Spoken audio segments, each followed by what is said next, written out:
Bom dia! Nós estamos juntos para mais uma aula, mais um momento aqui no seu canal Hermenêutica, Ser e Interpretação para aprendermos e para expormos assuntos filosóficos. Hoje vamos trabalhar com Martin Heidegger. Martin Heidegger, que entre as inúmeras obras que ele escreveu e inúmeros assuntos que ele defendeu e postulou, nós temos sobre a linguagem, a comunicação e o ser. A linguagem e o ser é uma das grandes obras escritas e trabalhadas de assuntos que Martin Heidegger vai dialogar e propor na sua dialética. Quando nós vamos ver sobre a questão linguagem e o ser, Heidegger vai defender que a marca característica é o sinal, porque é o sinal que vai possibilitar a identificação do saber, vai mostrar o saber, tá? Porque vai mostrar o saber num respectivo objeto que você vai conceder a ele uma representatividade. E essa representatividade irá falar e conceituar a proposta que você tem em mente. Também ele vai dizer que a enticidade como objetividade do representante vai tornar ou vai resultar em uma vigência presente. Então, o sinal tem um contexto e um conceito para Heidegger de vigência presente. E dentro dessa proposta de vigência presente que o sinal concede, ele vai dizer que a linguagem, que é a palavra do conhecimento, que é a palavra que vai produzir o conhecimento, ele vai dizer que ela propõe e ela vai na linguagem do sinal e no que o sinal está propondo como representatividade e enticidade, ela vai conceder uma verdade no sentido de correção de representação. Correção de representação. E também a linguagem, nesse sentido, ela vai ser concebida logicamente, porque vai ter uma representatividade, vai ter uma enteticidade e uma vigência presente. Não apenas do ente como um representante, mas sim como um objeto colocado que o representa e indica o que ele está propondo com a sua linguagem. Então, a marca característica para Heidegger, dentro do contexto palavra e diálogo interior, vai se dar justamente no momento em que se conta algo como isso e aquilo. E nesse contar algo como isso e aquilo, está se dizer e é se falar consigo próprio numa fala introspectiva, num diálogo introspectivo de si mesmo. E nessa proposta de um diálogo introspectivo de si mesmo e consigo mesmo, como até o próprio Platão está propondo também, que Heidegger está utilizando uma proposta platonista, surge um autodiálogo. E aí esse autodiálogo é ali o ente como tal, ou seja, falar como dizer, falar como pensa, falar como visualiza. Assim, já dizer, para dizer, falar com, no sentido de interlocuções dialéticas de um diálogo introspectivo para o homem e o seu espírito virem a conversar. Então, ele depois vai mais à frente e aí ele vai dizer que nessa proposta um e outro projetos essenciais surgem da linguagem. Primeiro projeto essencial que Heidegger vai trabalhar nessa perspectiva é o projeto essencial de Herder. O projeto essencial de Herder e da própria metafísica para Heidegger vai ser a fim de que o homem conhecido, o homem que é visível, o homem que é percebível, ele venha a ser conhecido e seja feito entre ele uma distinção. Uma outra questão também é própria, pertinente da história do ser, a fim de que ele próprio venha a ver primeiro o seu fundamento, o fundamento da sua essência, que venha a se tornar algo problemático, algo que venha encaminhar e que seja apreciado e fundamentado a partir de seu próprio fundamento e decisão. O que é nosso é algo totalmente diverso. E enquanto ficamos espreitando muitas das vezes apenas ensinamentos e informações, novos pontos de vista e pontos de vista que nós criamos e concebemos, nós estamos continuando, a pertencer ao que se estende sobre nós no presente, com uma identificação da nossa linguagem no presente. E dentro dessa proposta, aí surge a linguagem e a palavra, que Heidegger vai trabalhar da seguinte maneira ou proposta: a habitualização da linguagem e da língua. E aí ele vai dizer que como e com muitas coisas devem ser investigadas. Como que essas coisas devem ser propostas e investigadas para serem formadas? Ali, cientificamente, é que as diversas perspectivas vão sendo criadas. Quão múltiplas são as perspectivas, segundo as quais a própria linguagem pode ser esclarecida no sentido metafísico. Então, a instituição da linguagem, como fala, até para servir de um meio de instituição e até da própria maquinação, ela vai se tornar um ente da prioridade.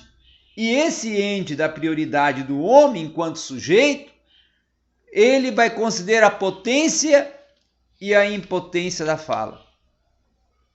Uma outra questão importante que Heidegger também está pontuando é sobre a alienação da linguagem. Quando Heidegger vai falar que para o ente como tal, isto é, para com a questão principalmente da exposição da verdade, do ser, ainda assim até a fundamentação, ela se torna uma verdade inexperimentada. Então, a decisão para Heidegger da essência da palavra é a partir da vigência do ser. Porque não é a percepção das palavras como objetos, mas o aviar-se para a tonância, o humor e a significação. Então, qual é o como? O fato justamente é o de que a entonação silente da palavra venha a se tornar a insistência na clareira e a linguagem e a sua essência e insistência venha a ser sempre insistências procedentes. Então, a questão mais propensa e mais significativa dentro da linguagem do ser também vai ser os sentidos, que aí Heidegger vai colocar como o tato, o tocar, o tocado, não é? E o faro. E aí ele vai continuar dizendo o toque, a afecção, receptividade, a suscetibilidade, em todo o seu âmbito de sentidos, ele vai propor o senso. E esse senso para as coisas. Então, o conceito de Herder, de senso, do sensorial, tá? São sensos perceptios, tá? Senso como tato, faro propriamente tato e gosto propriamente olfato. Então, há um aperto opressivo, um downgrade bragats, tá? Aonde surge ali uma recepção impulsiva, sendo tudo apenas em si. E essa receptibilidade, originariamente, vai propor todos os sentidos, que são apenas sensos. E todos os sentidos têm como base esses sensos. E esse sensorial, esses 100 sentidos, que muitas vezes vão tornar os sentidos através da ação do sensorial e do senso, vão propor os sentidos e o sensorial que Heidegger vai dizer que são a preeminência do ser e a premência confusamente também entretecida, inclusive obscura, turva, múltipla e acareante. Acareante até porque ela se torna opressiva também. Tá? Os sentidos para Heidegger são modos de representação e modos que vão representar da alma o perceptio, por exemplo. E aí que o perceptio para Heidegger vai ser a nitidez, quando o nítido se torna a marca característica da palavra do interior. O nítido se torna a marca característica da palavra do interior. Os tipos de senso para Heidegger e os tipos de senso da alma, tá? São os apetitos para toar aquilo que tem imediatamente o seu som no toar, se elevando e se elevado até a nitidez, concedendo o caminho até a nitidez, para então surgir a palavra exterior.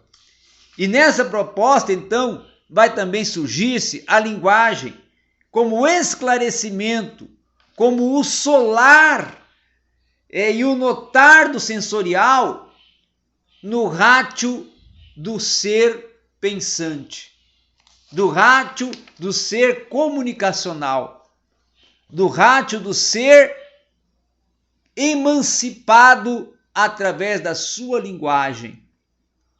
Então, o ouvir para Heidegger é o centro da mediação comum.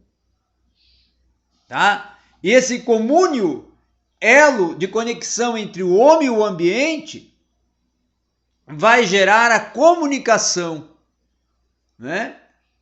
Que será a porta para a sua alma. Então, a sensorialidade não menos vai se tornar essencial como a razão, mas sim aqui ambas serão a mesma. Tá? Então, a linguagem e o som em Heidegger vai surgir, no entanto, também a verbalização, mas só no sentido da comunicação, ou seja, a pronúncia como terrenização da clareira. E aí é só por isso que se torna utilizável como uma via de comunicação, uma palavra toante e a marca característica toante da audição e da própria razão. E aí Heidegger vai trabalhar também na proposta e na argumentação do procedimento de Herder, que ele vai dizer que o decisivo é o saber o que é a razão. Tá? Toar dos sentimentos, sensorialidade, seria os caminhos para a percepção do que é a razão. E aí ele vai dizer que o notar a formação da marca característica em geral encaminha a construção do pensamento racional. Mas ao mesmo tempo e primordialmente, ele vai dizer que notar os tons e formá-los ao mesmo tempo como marcas características através do ouvido e ir transmitindo-as à língua, assim situar para fora, se torna a palavra interior que vai conceder o falar, o expressar e, por seguinte, a linguagem. Então, nas ações toantes, o primeiro, o movido, tá? O toar e o passar de leve, como sussurro, se torna um movimento de vigência presente da distinção do de para. E uma outra questão também, que esse movido, ele próprio se tornando um movente, um advir ou até um ouvinte, se vai despender justamente desse procedimento de, no entanto, permanecer-se junto. Como são objetos não toantes, a linguagem e os ruídos, então surge ali um combo divisível. E é a partir do uso da razão como uma reflexão e uma formação da marca característica de se tornar a palavra, é que as primeiras marcas características se tornam os elementos da linguagem como verbalização significativa da própria comunicação. Então, o tom toante, que é o ouvir, o ao escutar, é um elemento da linguagem. Como também a linguagem, o som é um outro elemento. A linguagem também vai colocar como elemento o ressoar e o gesticular e o olhar. E vai também propor o acolher através da tonalidade que convence e atrai e propõe a linguagem dentro do introspectivo para o seu exterior, tornando-se assim a manifestação do ser. Obrigado a todos, e essa foi a nossa aula sobre linguagem, ser, comunicação em Martin Heidegger.